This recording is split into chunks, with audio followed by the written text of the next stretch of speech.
तारीख तो आने ही वाली है, तो थोड़ा सा हमारे जो बहुजन साथी हैं 1-2 दिन की और प्रतीक्षा कर लें। और सारी चीज़ें हमारी भी, मैंने आपको उस दिन बताया था कि भाई हमारी भी बाध्यता है, हम सारी बातों को खुल के नहीं कह सकते, क्योंकि हमारा एक पार्टी का प्रोटोकॉल होता है, एक अनुशासन होता है, तो उस अनुशासन के तहत ही हमें सारी बातों को सार्वजनिक करने का अधिकार है। और दूसरी चीज़ इसमें और देखने में आई है, मैं अभी लखनऊ था तो वो बात ये आई देखने में कि जब से इधर से आधिकारिक घोषणा हुई है कि बसपा को हमने सीक्रेट ऑफर दिया है, तब से बीजेपी और आरएसएस के जो बड़े बड़े नेता हैं, बड़े नेता, उनके अंदर खलबली मचना यही है कि एनएसए इस देश के अंदर गृह युद्ध कराना चाहते हैं। जिस तरीके की बयानबाजी उनकी चल रही है, वो चाहते हैं कि इस देश के अंदर गृह युद्ध छिड़ जाएगा तो देश की जो मूलभूत सुविधाएं मांगने के लिए इस देश की जनता बेताब है, उनका मुद्दे से ध्यान भटक जाएगा। इसी तरीके से मोदी जी ने जो वहां डमरू बजाया है, उस डमरू बजाने का समय आप देखिए जब डोनाल्ड ट्रंप मोदी जी की बार पोल पट्टी खोल रहे हैं, विदेशों के अंदर मोदी जी की, डोनाल्ड ट्रंप वहां डमरू बजा रहे हैं मोदी जी के नाम को, ऐसे रोज इज्जत उतार दें। मोदी जी के नाम का डमरू नहीं, मोदी डमरू बना दिया उन्होंने। वो जो है हमारे देश के प्रधानमंत्री को और हमारे देश को डमरू बना करके बजाने का काम कर रहा है डोनाल्ड ट्रंप। लेकिन हमारे देश के प्रधानमंत्री वो डमरू जो ट्रंप बजा रहा है उस पर से ध्यान भटकाने के लिए सोमनाथ चले गए अचानक से और वहां डमरू बजाते नजर आ रहे हैं। तो समाज 80वीं बार कही है कि मैंने युद्ध रोको पाकिस्तान और हिंदुस्तान को, मैंने रुकवाई है वार, 80वीं बार कही है। इतनी बार तो डमरू भी नहीं बजाया मोदी जी ने जितनी बार ट्रंप ने अपने मुंह से ये बजा दिया कि भाई वॉर मैंने रुकवाई है, वॉर मैंने रुकवाई है। तो खैर इन सारी बातों को आप छोड़िए, देश के अंदर समाज समझ रहा है मोदी जी जो डमरू बजा रहे हैं, लोगों को पता लग चुका है कि डमरू बजाता कौन है। समाज ने डमरू बजाते हुए देखा किसको है आखिरकार। दूसरी एक और बात देखिए आप कि जो हमारे अंधभक्त हैं, हमारे अंधभक्त भाइयों की मुझे बड़ी चिंता होती है, क्योंकि वो अंधभक्त बेचारे, उनके बच्चे, उनकी नस्लें आने वाली तबाह होती चली जा रही है। हमारा समाज तो चलिए ठीक है जागरूक हो रहा है, लेकिन अंधभक्तों की बड़ी चिंता मुझे इसलिए हो रही है। आज जो है हमारे देश के प्रधानमंत्री बजरंग बली की पतंग बना करके उड़ा रहे हैं। क्या हाल चाल है? सब ठीक है? बहुत बढ़िया, बहुत बढ़िया। अपना और अपने को ख्याल रखो, जब टाइम मिले तो वीडियो जरूर देखो। देसी देख, बिगर ब्रेक, बगैर लाग लपेट, बिल्कुल देसी अंदाज में। मैं विपिन बेबाक और मेरे साथ पत्रकार शादाब रिजवी, और हम दोनों के साथ कांग्रेस के वरिष्ठ नेता डॉक्टर रमेश यादव। स्वागत है रमेश जी। जी बहुत बहुत धन्यवाद। और सभी साथियों को, हमारे जो बहुजन साथी हैं, उनको क्रांतिकारी जय भीम, जय संविधान। शादाब रिजवी स्वागत है। जय हिंद, जय भीम, सत श्री अकाल, आदाब। मेरा नाम है शादाब। आज लोहड़ी भी है। लोहड़ी की सबको हार्दिक शुभकामनाएं। बहुत बहुत सबको, जितने भी हमारे समर्थक हैं, हमारे दर्शक हैं, बहुजन समाज के चिंतक हैं और तमाम क्रांतिकारी और योद्धा हैं, उन सभी लोगों को जय भीम और लोहड़ी की बहुत बहुत शुभकामनाएं। तो कांग्रेस के नेता बैठे हुए हैं और कांग्रेस के नेता जीते वह बात को भी पूछेंगे जो सीक्रेट प्लान है कांग्रेस की तरफ से, जो बहन जी के लिए ऑफर है 15 तारीख को, जो बहुत बड़ो ब्लास्ट रहने वाला खुशखबरी को, बाकी भी बात करवाएंगे। लेकिन पहले शादाब रिजवी, मेरठ की घटना लगातार दूसरी घटना चर्चा को विषय बनी हुई है। देखिए, मेरठ की दूसरी घटना और उसी क्षेत्र के अंदर दूसरी घटना होना, ये अपने आप में बात दिखाता है कि इस देश के अंदर जो कानून है वो बिल्कुल खत्म हो चुका है, और उत्तर प्रदेश के अंदर से तो खास तौर से कानून राज खत्म हो चुका है। और ये लोग जो बात कर रहे हैं कि देखिए रामराज आया है, हिंदू हृदय सम्राट की सरकार चल रही है, तो ये धथा बता रहे हैं कानून के राज को। कि देखिए, जो लोग ये कहते थे कि गुंडे माफिया आएंगे और आकर के बाबा के सामने सरेंडर कर देते हैं, थाने में खुद पहुंच जाते हैं गुंडे माफिया बदमाश, तो फिर ये कौन लोग हैं? अगर गुंडे माफिया बदमाश सरेंडर कर गए, योगी आदित्यनाथ की सरकार में थानों में जाकर के खुद ही जा रहे हैं और जाकर के माफी मांगते हुए सरेंडर कर रहे हैं, तो फिर मेरठ के अंदर जो ये घटना कर रहे हैं, उत्तर प्रदेश के अंदर जो घटनाएं कर रहे हैं, जो बलात्कार की घटनाएं हो रही हैं, मर्डर की, हत्या की, अपराध और ये अगवा करने की, अपहरण की और बहुत सारी ऐसी घटनाएं को खबर और भी चल रही है शादाब रिजवी, चुटिया उखाड़ ली है गाएगी।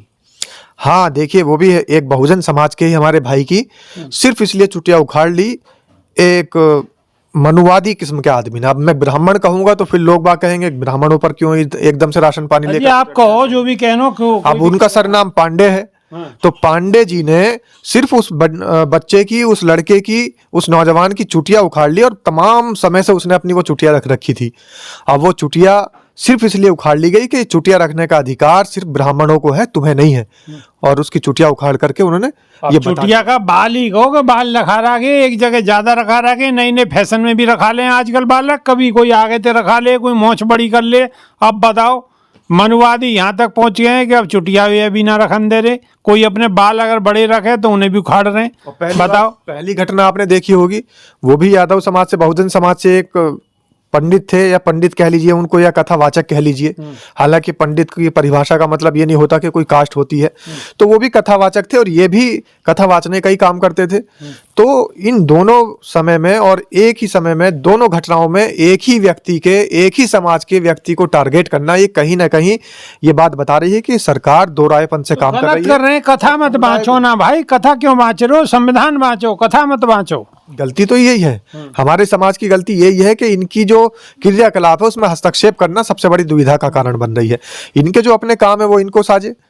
हमारा काम तो संविधान के तहत दूसरों को जागरूक करना, संगठित होना, अपने बच्चों को पढ़ाना, अपने आसपास के लोगों को ऐसे माहौल के अंदर देखना कि कौन लोग नहीं पढ़ पा रहे हैं, उनको जाकर के जागरूक करना और उनको भी शिक्षा के लिए प्रेरित करना। ये हमारा काम होना चाहिए, लेकिन काम कुछ और हो रहा है। लेकिन मोदी जी तो कुछ और ही करवा रहे हैं। आजकल दर्शन करने को गए, वहाँ जा अपनी गाड़ी पे बैठे, वहाँ में 4 फोटो तो नीचे लिख रहे मोदी जी के लग रहे, चिपक रहे बढ़िया बढ़िया से फोटो, और गाड़ी बड़ी सज रही, और वहाँ ते आह्वान कर रहे कि मुगल गे मुगलन ने के कर दियो, फलानो कर दियो, ढिकानो कर दियो, अब पता ना कबर में तो खोद के लाएंगे का है। देखिए, गजनी शहर थे, गजनबी की कबर खोद के लाएंगे। अब गजनवी की कबर खोदेंगे, औरंगजेब की कबर खोदेंगे, बाबर की कबर खोदेंगे, शाहजहां की कबर खोदेंगे, हुमायूं की कबर खोदेंगे, अकबर की कबर खोदेंगे, जलालुद्दीन की कबर खोदेंगे, मीर जाफर की कबर खोदेंगे, दारा शिकोह की कबर खोदेंगे। तो ये कबर खोदने का काम ही सरकार का है क्या? इसे कबर खोदो सरकारी नाम दे दीजिए। तो मंदिर में जाने को काम है सरकार को कि प्राइवेट मामलो? भैया अपनी अपनी इच्छा से कोई कहीं जाओ, या कभी गुफा में जा रहे हैं तो कैमरा लेके जा रहे हैं, कभी मंदिर में गए तो कैमरा लेके पब्लिक को कहीं ना कहीं माहौल बनाने की कोशिश कर रहे हैं। क्योंकि पश्चिम बंगाल के अंदर चुनाव है, और चुनाव में कहीं ना कहीं हिंदू को संगठित करके वोट एक तरफा करवाना चाह रहे हैं। या मतलब तो यही है ना? इसका मतलब जनता समझेगी, और जनता को मैं ये बड़े आसान भाषा में समझाने की कोशिश कर रहा हूं कि मोदी जी जो गए हैं और मोदी जी की गाड़ी के सामने 4 फोटो लगे हुए हैं, वो भी मोदी जी के ही। यात्रा सोमनाथ यात्रा है, लेकिन फोटो मोदी जी के लगे हुए हैं, और मोदी जी के दोनों हाथों में डमरू हैं, और वो डम डम डम डम डम डम डमरू बजा रहे हैं। लेकिन मैं ये बात बताना चाहता हूं, और मेरे तमाम समाज के साथी इस बात का जवाब दें, कमेंट में लिख दें कि आपने डमरू बजाते किसे देखा। अगर आपने कल्पना में देखा होगा तो भगवान शिव शंकर को देखा होगा, और अगर सच में आपने डमरू बजाते किसी को देखा होगा तो आपके गांव में, आपके मोहल्ले में, आपके देहात में, आपके क्षेत्र में मदारी आता था, वही डमरू बजाता था। बिना मदारी के आप बता दीजिए किसी को डमरू बजाते आपने देखा होगा। मैं पूरे पकड़ो, मैं बताऊं ना कैसे बजाया। पूरी जिम्मेदारी के साथ ये बात कह रहा हूं कि ये जो मदारी होता था, जो गांव देहात में तमाशा दिखाने के लिए आता था, खेल दिखाने के लिए आता था, वही ऐसे डमरू का इस्तेमाल करता था। या तो कल्पना में किसी ने बजाया है तो भगवान शिव शंकर ने बजाया है, और अगर सच में किसी ने बजाया है डमरू तो मदारी ने बजाया है, तमाशा दिखाने वाले ने बजाया है। तो आप ये बात समझ लीजिए बेबाक जी कि इस देश के अंदर जो डमरू बजाने वाला है वो कौन होता है, हमारी नजर में, इस पूरे समाज की नजर में। अरे साहब, मैं बता रहा हूँ, वो हो मदारी, और मदारी डमरू बजा के माहौल को, पब्लिक को बुलावे और माहौल को बांधने की कोशिश करे, नजर बंद करे, और नजर में अपनी चीज को चढ़ावे कि बस आप ये देखो, बाकी और कुछ मत देखो। सीधी सीधी बात है। पश्चिम बंगाल के अंदर चुनाव है, और चुनाव से पहले हिंदुओं को इकट्ठे करके और भगवान जी में लीन करने के लिए ये सगरों माहौल बनाया जा रहा हो, और वोट अपनी इनकी कछु तो वहां से मिल जाएंगी, और बाकी जो रह जाएंगी बाकी नहीं है। चुनाव आयोग जिंदाबाद, बाकी रहो से काम ईवीएम कर देगी। और सबसे बड़ी बात तो ये है कि देखिए, डमरू बजाते हुए मोदी जी नजर आ रहे हैं। या तो मोदी जी अपने आप को भगवान शिव शंकर से तुलना करने के लिए मान रहे हैं कि भाई मैं भी डमरू बजा रहा हूं, भगवान शिव शंकर भी डमरू बजा रहे थे, या फिर वो मदारी हैं, इस देश को नचाना चाह रहे हैं कि देखिए मेरी थाप पर नाचिए, मैं डमरू बजाता रहूंगा। इस पूरे देश का उन्होंने डमरू बजा दिया, पूरे समाज का डमरू बजा दिया। या तो वो ये दिखा, और भारत के एनएसए जो है वो भी कछु नई नई बात कह रहे हैं, वह भी थोड़ी सी बता दो क्या कह रहे हैं। भारत के एनएसए के बेटे की नागरिकता चेक कर लें लोग बाग। वो तो है ही है, नागरिकता को तो सब बाहर सेट कर दी अपनी औलाद तो, और यहाँ की जो औलाद है आम लोगन की, कौन को झंडा दे दियो और झंडा में डंडा दे दियो, क्या लेकर घूमो पूरे में। आप ये देखिए, जो हमारे देश के राष्ट्रीय सुरक्षा सलाहकार हैं वही अपने बच्चों को यहाँ सुरक्षित महसूस नहीं करवा पा रहे हैं। उन्होंने अपने बच्चों को विदेशों में भेज दिया है, और वहां की नागरिकता उन्होंने ले ली है, देश की नागरिकता छोड़ दी। तो जो राष्ट्रीय सलाहकार हैं, जो हमारे राष्ट्रीय सुरक्षा सलाहकार हैं, उनके बच्चे यहाँ पर सुरक्षित नहीं है, तो देश की जनता की सुरक्षा उनके हाथों में कैसे? फिर देश की जनता की सुरक्षा। लेकिन अंधभक्त जो है ना, अंधभक्त को ऐसे नहीं समझ पाएंगे कि एनएसए ने अपने बालक भी विदेश में भेज दिए। एनएसए वैसे तो बहस बहुत करेंगे कि मोदी जी ने ये कर दियो, योगी जी ने ये कर दियो, बिजली बुला दी, फलानी चीज बुला दी, ढिकानी चीज बुला दी, लेकिन यह बात को बिल्कुल नहीं देखेंगे कि एनएसए अपनी औलाद को यहाँ रखने में भी सुरक्षित महसूस नहीं कर रहे हैं। बिल्कुल, एनएसए की बात भी यही है कि एनएसए इस देश के अंदर गृह युद्ध कराना चाहते हैं। जिस तरीके की बयानबाजी उनकी चल रही है, वो चाहते हैं कि इस देश के अंदर गृह युद्ध छिड़ जाएगा तो देश की जो मूलभूत सुविधाएं मांगने के लिए इस देश की जनता बेताब है, उनका मुद्दे से ध्यान भटक जाएगा। इसी तरीके से मोदी जी ने जो वहां डमरू बजाया है, उस डमरू बजाने का समय आप देखिए जब डोनाल्ड ट्रंप मोदी जी की बार बार पोल पट्टी खोल रहे हैं। विदेशों के अंदर मोदी जी की डोनाल्ड ट्रंप वहां डमरू बजा रहे हैं मोदी जी के नाम को, ऐसे रोज इज्जत उतार दें। मोदी जी के नाम का डमरू नहीं, मोदी डमरू बना दिया उन्होंने। वो जो है हमारे देश के प्रधानमंत्री को और हमारे देश को डमरू बना करके बजाने का काम कर रहा है डोनाल्ड ट्रंप। लेकिन हमारे देश के प्रधानमंत्री वो डमरू जो ट्रंप बजा रहा है उस पर से ध्यान भटकाने के लिए सोमनाथ चले गए अचानक से और वहां डमरू बजाते नजर आ रहे हैं। तो समाज 80वीं बार कही है कि मैंने युद्ध रोको है पाकिस्तान और हिंदुस्तान को, मैंने रुकवाई है वार। 80वीं बार कही है। इतनी बार तो डमरू भी नहीं बजाया मोदी जी ने जितनी बार ट्रंप ने अपने मुंह से ये बजा दिया कि भाई वॉर मैंने रुकवाई है, वॉर मैंने रुकवाई है। तो खैर इन सारी बातों को आप छोड़िए, देश के अंदर समाज समझ रहा है। मोदी जी जो डमरू बजा रहे हैं, लोगों को पता लग चुका है कि डमरू बजाता कौन है। समाज ने डमरू बजाते हुए देखा किसको है आखिरकार। दूसरी एक और बात देखिए आप कि जो हमारे अंधभक्त हैं, हमारे अंधभक्त भाइयों की मुझे बड़ी चिंता होती है, क्योंकि वो अंधभक्त बेचारे, उनके बच्चे, उनकी नस्लें आने वाली तबाह होती चली जा रही है। हमारा समाज तो चलिए ठीक है जागरूक हो रहा है, लेकिन अंधभक्तों की बड़ी चिंता मुझे इसलिए हो रही है। आज जो है हमारे देश के प्रधानमंत्री बजरंगबली की पतंग बना करके उड़ा रहे हैं। अब पतंग पे एक बात और ध्यान आई सादाब रिजवी कि अगर मानो बजरंगबली की पतंग बना के और कहीं हिंदू ने उड़ाई तो कोई बात ना, बजरंगबली उड़ रहे हैं। लेकिन अगर कहीं मुसलमान बालक ने बजरंगबली ऐसा उड़ा दिए पतंग में, तो यही बात पे बवाल है जाओ देश में। क्यों जी नेताजी? बिल्कुल ठीक कह रहे हैं। और कहीं वो पतंग कट के नीचे गिर गई तो कहेंगे साहब बजरंगबली का अपमान कर दिया। तो इस तरह की चीजों को थोड़ा सोच समझ के करना चाहिए। बजरंगबली की डोर मोदी जी के हाथ। और दूसरी बात जो डमरू वाली आपने कही, तो बिल्कुल ठीक है कि प्रधानमंत्री को डमरू की तरह पूरा ट्रम्प बजा रहे हैं और जितना अपना प्रचार किया जा सकता है मोदी के नाम को यूज करके, उस काम को ट्रम्प कर रहे हैं। और ट्रम्प की जो नज़र है वो नज़र है नोबेल प्राइज पे कि मुझे शांति पुरस्कार चाहिए। और सबसे ज़्यादा अशांति किसने फैला रखी है? ट्रम्प ने। पूरे विश्व में अशांति फैला रखी, कोई भी देश ऐसा नहीं छोड़ रहा जहां भागना बोई हो। इधर मोदी जी ने पूरे देश में भाग। तो डॉक्टर साहब यार सफेद चांद वारे को, काली जीव और कारे दिल वारे को जल्दी से जल्दी नोबेल दिवा के कि चढ़ खत्म करो, नहीं कि जन कहाँ तबाही मचावे वो। भाई नोबेल अगर ट्रम्प के हाथ में होता तो अब तक उसने ले लिया होता। वो एक इंडिपेंडेंट संस्था है, उसके मोदी जी तक कह के कोई और छोटा मोटा से दिवा दो, उसके अपने मानक होते हैं, पैमाने होते हैं, उस हिसाब से मिलेगा। हाँ, मोदी जी को जरूर कुछ ना कुछ दे दो, क्योंकि मोदी जी कहीं डमरू लेके जा रहे हैं, कहीं मोदी जी अपनी फोटो लेके जा रहे हैं, कहीं नगाड़ा बजा रहे हैं, कहीं पीपनी बजा रहे हैं, कहीं कुछ कर रहे हैं। तो मुझे ऐसा लग रहा है कि इस बार बंगाल के चुनाव में भी ये कुछ ना कुछ करतब करके जरूर दिखाएंगे। क्योंकि मैं तो दाढ़ी बढ़ा ली बहुत लंबी, क्योंकि जिस हिसाब से ये प्लॉट बनाया जा रहा है, एक प्लॉटिंग की जा रही है, स्क्रिप्ट लिखी जा रही है, उस हिसाब से ऐसा लग रहा है कि इस बार जो बंगाल का चुनाव है ये कुछ कर गुजरेगा। इस बार मोदी जी कहीं कुछ अलग करतब करते हुए नजर आएंगे, क्योंकि सीबीआई ईडी तो पश्चिम बंगाल पहुंच गई है और मोदी जी भी डमरू लेके इधर उधर परिक्रमा दे ही रहे हैं। उधर हिंदू मुस्लिम वाली पटकथा इन्होंने लिखना शुरू ही कर दी है, उधर से सबरीमाला वाला भी मामला खोल दिया है, इधर से आसाम में हेमंता विश्व शर्मा वो भी लगा हुआ है अपना, वो भी अपने तरीके से नाच नचा रहा है मामले को।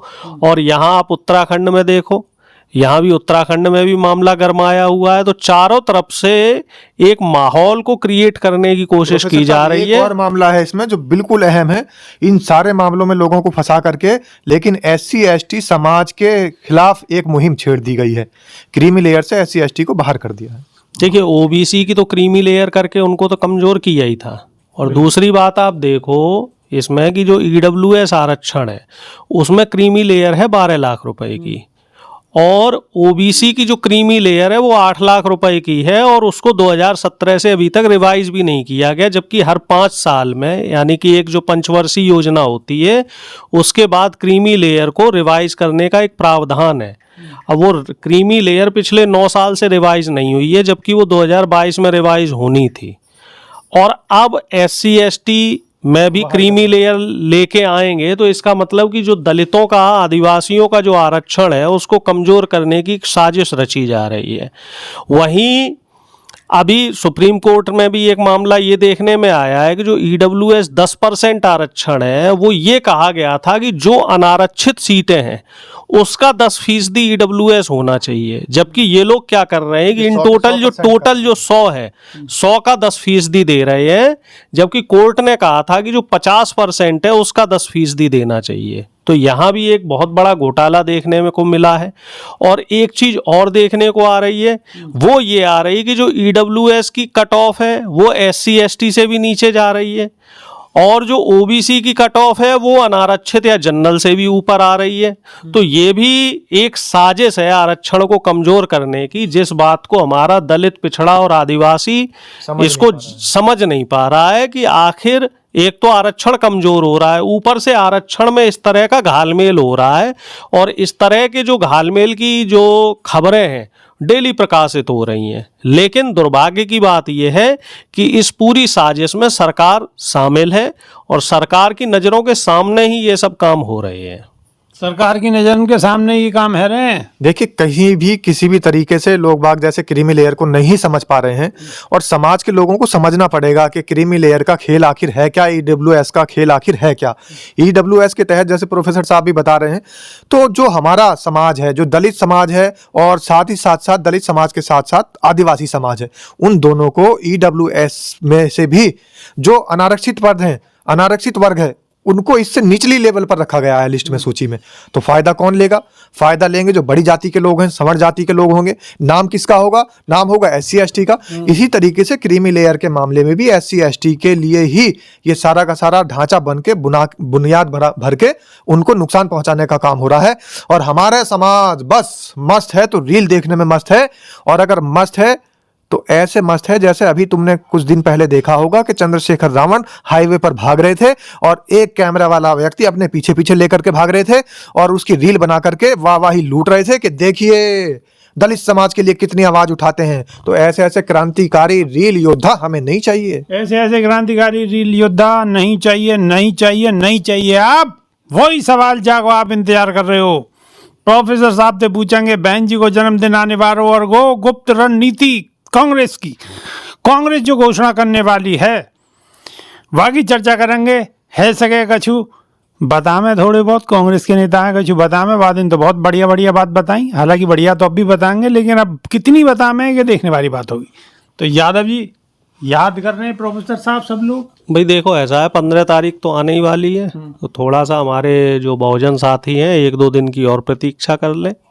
और सारी चीज़ें हमारी भी, मैंने आपको उस दिन बताया था कि भाई हमारी भी बाध्यता है, हम सारी बातों को खुल के नहीं कह सकते, क्योंकि हमारा एक पार्टी का प्रोटोकॉल होता है, एक अनुशासन होता है, तो उस अनुशासन के तहत ही हमें सारी बातों को सार्वजनिक करने का अधिकार है। और दूसरी चीज़ इसमें और देखने में आई है, मैं अभी लखनऊ था तो बात ये आई देखने में कि जब से इधर से आधिकारिक घोषणा हुई है कि बसपा को हमने सीक्रेट ऑफर दिया है, तब से बीजेपी और आरएसएस के जो बड़े बड़े नेता हैं, बड़े बड़े नेता, उनके अंदर खलबली मचना शुरू हो गई है। तो हो सकता है कि इस चीज़ को समझते हुए, क्योंकि बहन जी तो देखो इन सब चीज़ों को बहुत अच्छे से समझती हैं कि ये सीक्रेट ऑफर कुछ दिनों के लिए आगे भी बढ़ जाए, हो सकता है, क्योंकि अभी तो यूपी चुनाव आने में 1 साल है, तो हो सकता है ये आगे बढ़ जाए और इसमें कुछ 1 कदम 2 कदम आगे की कहानी बढ़े या आगे की पटकथा बढ़े, या फिर ऐसा भी हो सकता है कि 15 तारीख को सारी जो पिक्चर है वो सामने आ मतलब आप ये कहना चाह रहे हो कि बड़ी छलांग लगाने के नहीं है, अगर 1-2 डग पीछे रखना पड़े तो वो पीछे नहीं है, वो आगे की छलांग की तैयारी है। डग पीछे नहीं होंगे। मैं क्या कह रहा हूँ, या तो हो सकता है 15 तारीख को पूरी पिक्चर रिलीज हो जाएगी, और पिक्चर रिलीज नहीं हुई तो टीजर तो आ ही जाएगा। अच्छा, टीजर आ जाएगा। टीजर तो आ ही जाएगा। तो बहुजन दर्शक हमारे बस 2 दिन की प्रतीक्षा करें, कोई अच्छे से संकेत और शुभ सूचना आप सब लोगों को और हमारे पूरे जो प्रदेश के जो बहुजन हैं उनको बहुत जल्द मिलेगी। और इस साल ये जो 2026 है, ये उत्तर प्रदेश की राजनीति के साथ साथ देश की राजनीति में भी बड़ा क्रांतिकारी साबित होने वाला है, क्योंकि इस वर्ष जो विपक्ष की राजनीति है वो उसमें कुछ भूचाल आएगा, क्योंकि जाति जनगणना की सरकार ने डेट फाइनल कर दी है। तो उसको लेके भी बहुत सारी कवायतें चल रही हैं। उधर से मनरेगा को भी ख़त्म करने का सरकार ने जो ऐलान किया है, तो उसको लेके भी विपक्ष पूरी तरीके से लामबंद हो गया है। और अभी जो बजट सत्र शुरू होगा संसद का 1 फरवरी से, तो उसमें सरकार को घेरा जाएगा तबीयत से, और भी तमाम मुद्दे हैं। जैसे अभी चर्चा चल रही थी कि मेरठ में जो दलित बच्ची के साथ घटना हुई है, और आए दिन जो दलितों के साथ जो अत्याचार की घटनाएं हो रही हैं, तो उनको लेके भी केंद्र सरकार पे पूरा विपक्ष हमलावर रहेगा।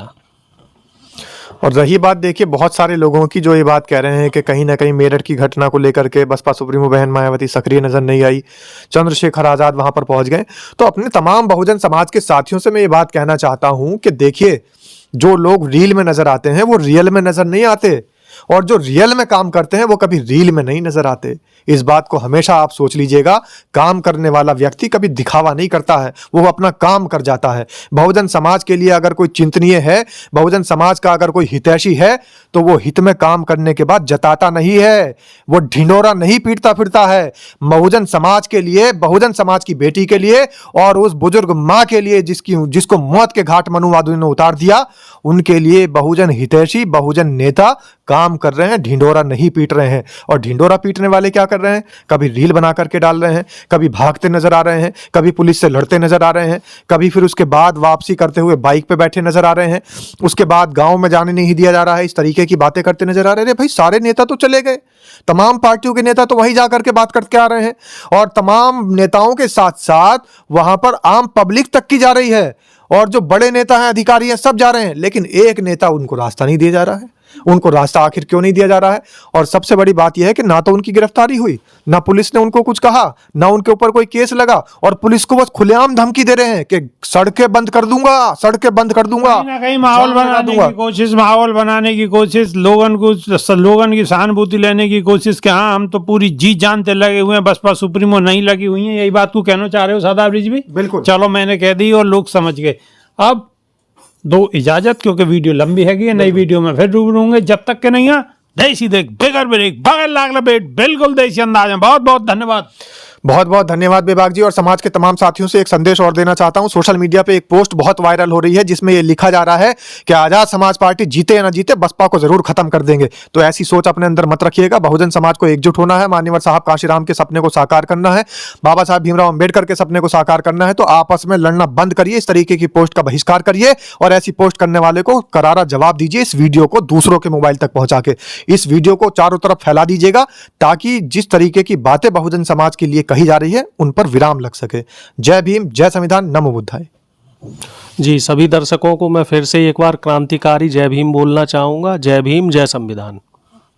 तो अभी के लिए सिर्फ इतना ही। नई वीडियो में फिर रूबरू होंगे। बहुत बहुत धन्यवाद। जय भीम, जय संविधान, जय विज्ञान।